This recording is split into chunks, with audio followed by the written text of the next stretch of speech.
Botad LCB SOG અને પરોલ furlough સ્ટાફે બાતમીના આધારે તપાસ કરતા નાગલપર ગામે રહેતા તુલસીભાઈ ઉર્ફે હિતેશ કાંજીભાઈ ઠોડિયાની પૂછપરછ કરતા તેની પાસેથી અલગ અલગ કંપનીની 8 ફોર વ્હીલર વાહનો મળી આવતા પોલીસે 1,21,40,000નો મુદ્દામાલ કબજે લીધો અને આરોપીએ અલગ અલગ રાજ્યોમાંથી ચોરી થયેલા ફોર વ્હીલર વાહનો મેળવી તેને સસ્તા ભાવે વેચી નાખતા હતા. જો કે કબજે લીધેલા 8 વાહનો પૈકીના 3 દિલ્હીથી ચોરાયેલા હોવાનું અને અન્ય 5 વાહનો બાબતે તપાસના ચક્રો ગતિમાન કર્યા છે.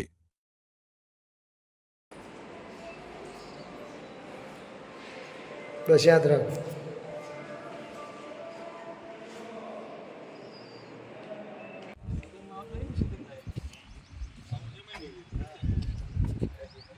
થોડોક પાછળ એવો બધા ગાડીમાં આવતા હોય ને લોકલ ક્રાઇમ બ્રાન્ચ બોટાદના કર્મચારીઓને એક હકીકત મળી હતી કે નાગલપુરનો તુલસીભાઈ કાંજીભાઈ ઠોડિયા નામનો વ્યક્તિ છે એ ફોર વ્હીલ મોંઘી ગાડીઓ હોય જેની લેવેચનું કામ કરે છે શંકાસ્પદ છે. એ આધારે એને ડિટેન કરી અને પૂછપરછ કરતા એણે અલગ અલગ જગ્યાઓ પરથી જે ચોરીની મોંઘી ગાડીઓ હોય એ મેળવી અને બીજાને વેચી દેવાય એ પ્રકારની અમવા કરી અને વાહનો ભેગા કરેલા. એ પૈકી પોલીસે તપાસ દરમિયાન કુલ 8 ગાડીઓ, જેમાં એક કિયા, એક ક્રેટા, 3 ફોર્ચ્યુનર અને સુઝુકી કંપનીની એક એસ ક્રોસ છે, એક બ્રેઝા, એક બલેનો, એ રીતે કુલ અત્યાર સુધીમાં 1 કરોડ અને 21 લાખનો